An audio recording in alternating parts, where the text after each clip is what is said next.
झाड़ेश्वर महाविद्यालय साइबर सुरक्षा आलोचना चक्र अनुष्ठित।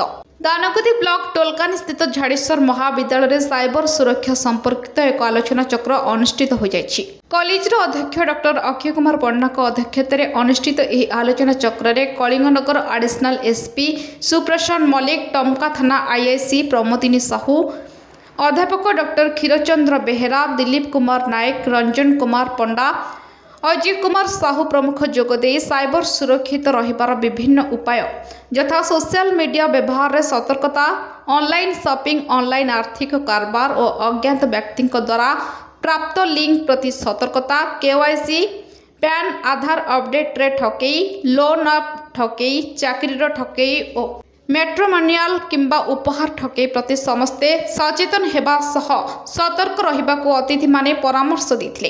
एही कार्यक्रम में महाविद्यालय समस्त शिक्षक और शिक्षयित्री और छात्र छात्री माने उपस्थित थिले। एथिसहित टंका छकरे साइबर सुरक्षा सचेतनता शिविर अनुष्ठित होइथिबा देखिबाको मिलिछि। Bureau report चक्रभूटी।